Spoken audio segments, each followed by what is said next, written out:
taking shots at the enemy. I'm gonna make it to the top, leave a legacy. If I got something to say, you better let me speak. Turn it up a new degree, bitch, you ain't seen anything. I pop off with the new rock, electronic, blow the sonic roof up. I'm too honest when I take a few shots. They're too toxic, need to take the noose off. Salut l'équipe, bienvenue dans le nouveau vlog. Aujourd'hui, je vous parle toast to bar et pour ça, on va adopter une approche un petit peu différente. Trop souvent, le toast to bar est présenté comme une simple élévation de jambes, une simple fermeture au niveau des hanches dans un hollow arch, mais c'est un petit peu plus complexe que ça. Et on vous parle souvent de l'importance des fondamentaux, mais ça prend tout son sens quand on décompose un petit peu la mécanique de mouvement du toast to bar. Je ne vais pas vous refaire un topo complet sur la position de hollow, mais si vous comprenez comment fonctionne le toast to bar, vous allez comprendre à quel point il est important de développer un hollow arch dans les bonnes mécaniques et dans les bons alignements. Dans la réalisation d'un toast to bar correctement réalisé, il va falloir, une fois qu'on a créé une suspension avec un bon grip, bien évidemment, je ne reviens pas dessus, même si ça reste un des fondamentaux de gym qu'on a évoqué très souvent. Je vais devoir créer un press qui va venir s'intensifier et qui va devenir de plus en plus efficace avec la dynamique que je vais créer avec mon hollow arch. Donc une fois que j'ai créé mon press, ce n'est pas simplement un press avec la poitrine ouverte, bien au contraire, on reviendra dessus tout à l'heure, mais ça va être première phase press, deuxième phase cage thoracique, troisième phase bassin. Ce n'est pas mes jambes qui cassent la fermeture de hanche et qui crée une charnière, c'est une rétroversion du bassin qui crée un engagement et un alignement proche du hollow que vous réalisez au sol, mais qui n'est pas du tout respecté quand vous êtes en suspension. Si je prends le temps de vous parler de ces trois phases-là, ce n'est pas pour rien, c'est parce que chacune d'entre elles, quand elle est mal réalisée, va créer des compensations et des mécaniques de mouvement, des schémas moteurs qui sont complètement hors du mouvement. Première phase, quand on parle du press, tout le monde réalise un press à la barre, poitrine ouverte, en position thoracique de arche complet. Or, là, ce n'est pas un press qu'on réalise.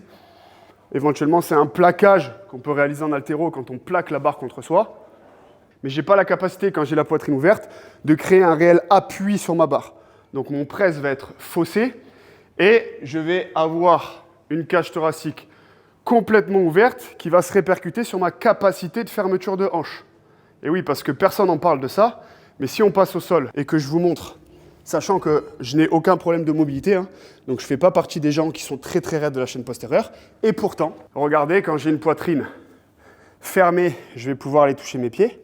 Maintenant, quand j'ouvre complètement ma poitrine et que je me grandis avec, en plus, on reviendra tout à l'heure sur le bassin, un bassin qui n'est pas du tout dans l'axe, là, je ne fais pas semblant, j'ai les ischios qui vont exploser. Donc forcément, étant donné que votre toast to bar vous demande une grosse fermeture de hanche, si vous le faites avec un press et une poitrine complètement ouverte, vous venez en contradiction complète avec votre capacité à emmener vos pieds en contact avec la barre. C'est donc le premier point qui vous prouve que les fondamentaux dans un simple arch hollow avec une cage thoracique fermée n'est pas une simple notion pour vous casser les couilles, mais bel et bien une notion fondamentale pour vous permettre de ne pas stagner et de ne pas créer un facteur limitant dans votre toast to bar. C'est d'ailleurs quelque chose qui va être facile de compenser quand il s'agit de faire de la pull-up ou du chest to bar.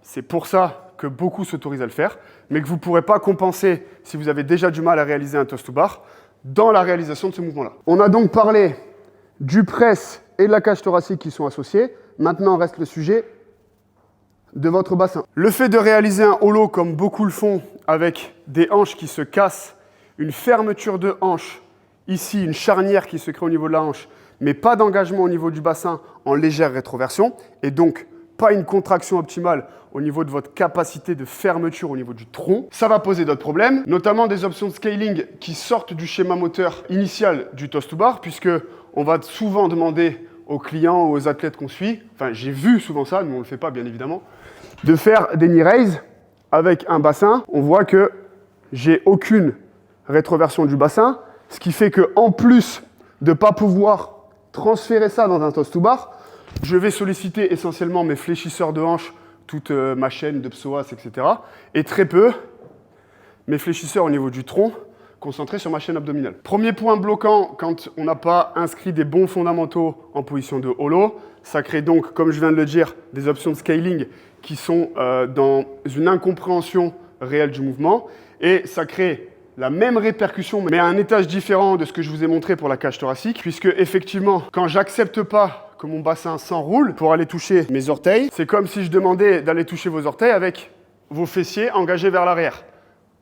Bien évidemment, là, je vais avoir du mal à descendre toucher mes pieds, puisque j'accepte pas que le bas de ma colonne s'enroule, puisque j'envoie mon bassin vers l'arrière, vers l'avant, ça dépend si vous parlez en termes professionnels de santé ou si vous parlez juste dans une compréhension dans l'espace, puisque là, je viens en fait envoyer mon bassin vers l'avant, le saut vers l'avant, donc je suis en antéversion, alors que moi, j'ai besoin d'une rétroversion pour pouvoir m'enrouler correctement et pas avoir de limite quant à ma fermeture de hanche. Maintenant que je vous ai démontré l'importance des fondamentaux dans la chronologie d'apprentissage, on va évoquer d'autres problématiques qu'on voit souvent en toast to bar, notamment le timing, qui est trop souvent mis au plan secondaire par rapport à un standard d'exécution. C'est un autre problème dont on a déjà parlé et sur lequel on a fait quelques posts. C'est que puisque les mouvements sont standardisés en CrossFit, puisque on est dans une discipline où on crée des niveaux de comparaison, eh ben, on se concentre sur le résultat et non pas la mécanique, le fonctionnement même du mouvement. Donc tout le monde veut toucher les pieds à la barre pour respecter le standard, sauf que comme on n'a pas développé les bons schémas moteurs et le bon apprentissage, on brûle des étapes et ça crée des mouvements qui sortent complètement de l'exécution initiale. On va parler de timing. Le timing, c'est quoi? C'est simplement la compréhension du moment propice à gérer l'élévation de jambes avec l'engagement du bassin et tout ce que je vous ai évoqué dans un premier temps. Donc l'élévation de mes jambes, la fermeture de mes hanches, la fermeture de mon tronc, dans un bon press-back au bon moment, de manière à ne pas créer ensuite un balancier et être complètement perdu sur la capacité à équilibrer le hollow et le arch. Ça passe donc premièrement par la compréhension d'un simple hollow arch. On en revient aux fondamentaux encore et encore. Et une fois que j'ai la capacité à créer un beau hollow dans les fondamentaux que j'ai évoqués avec un arch, dans un bon timing et dans un bon press-back, je vais pouvoir mettre plus d'intensité, notamment dans ma phase de hollow, pour créer une élévation de jambes, premièrement simplement avec les genoux, des knee raise, pour comprendre le timing et d'engagement dans mon hollow et de relâchement dans mon arch pour pouvoir reprendre une contraction ici, jambes tendues, fessiers engagés, pour renvoyer dans un hollow et pouvoir enchaîner les mouvements de knee raise. Fondamentaux, timing. Et vous voyez que je reste concentré dans une bonne mécanique avec une cage thoracique fermée, un press correct, un véritable appui sur la barre et pas simplement le fait de vouloir la plaquer, et une légère rétroversion du bassin qui me permet d'associer et une fermeture de hanche et une fermeture du tronc. Seulement quand ça c'est compris, je vais pouvoir rajouter de l'intensité et dans mon press et dans ma capacité, dans ma puissance de fermeture, de manière à créer plus d'amplitude dans l'élévation de mes jambes et potentiellement créer petit à petit un standard d'exécution avec le contact.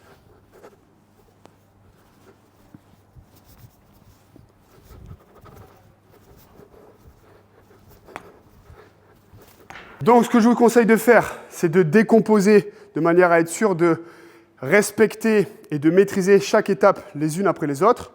D'abord du hollow arch parfaitement exécuté, ensuite du knee raise avec la capacité de conserver les alignements et les fondamentaux, ensuite pourquoi pas du knee to elbow, et ensuite petit à petit se rapprocher d'un standard où je viens créer le contact avec la barre. Au risque de me répéter, je reviens sur un point qui est très important mais qui risque d'être contré par certains puristes ou certains compétiteurs qui sont d'ailleurs certainement meilleurs que moi, mais on fait bien la différence entre la façon dont on entraîne sa gym et la façon dont on utilise ses capacités en gymnastique dans un workout et sous fatigue.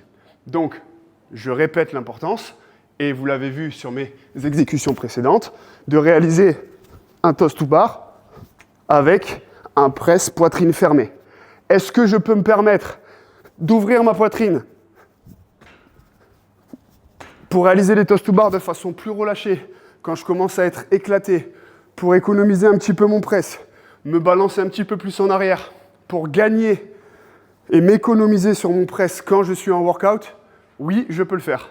Est-ce que c'est comme ça que je dois apprendre et développer ma gym? Non, pas du tout. De la même manière qu'on vous en a parlé pour les muscle-up, pour le handstand, je réalise du handstand complètement dégainé quand je maîtrise mon handstand correctement dans un workout pour gagner de la vitesse, pour gagner de l'efficience, pour m'économiser? Oui. Est-ce que je dois pour autant ne pas me concentrer sur développer un handstand correct avec des alignements parfaits, le plus gainé possible et le plus engagé?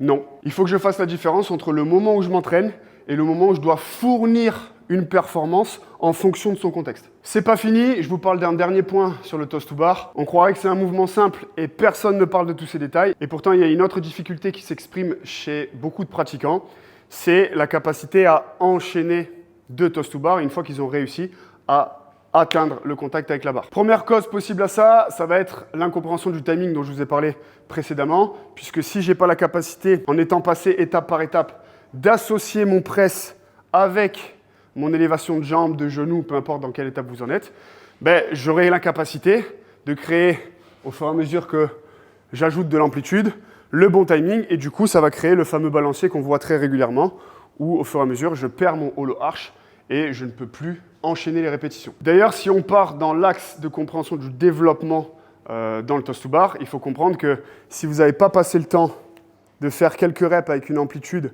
réduite par rapport au standard, vous n'allez donc pas passer le temps à développer votre press back et la force et l'efficacité de votre press back nécessaire pour avoir le timing, l'espace-temps nécessaire pour monter vos jambes en contact avec la barre. Ce qui s'exprime par le fait que mon press back est insuffisant par rapport à toute l'amplitude que je suis censé créer pour emmener mes pieds avec la barre, ce qui crée, même quand vous avez compris le timing, un décalage dans le timing du press back et le timing qu'il vous faut pour monter vos pieds à la barre. Et donc, même si vous avez réussi à faire du hollow arch sans création d'amplitude particulière, étant donné que les deux amplitudes ne coïncident pas, au bout d'un moment, ça crée un décalage quoi qu'il arrive. Maintenant, il y a une deuxième cause possible à ce problème, c'est qu'une fois qu'on a réussi à créer le premier toes to bar avec le press back, tous les fondamentaux respectés, en considérant que tout se passe bien, jusqu'à arriver au standard d'exécution où j'arrive à créer ce contact entre les pieds et la barre, il y a certaines personnes qui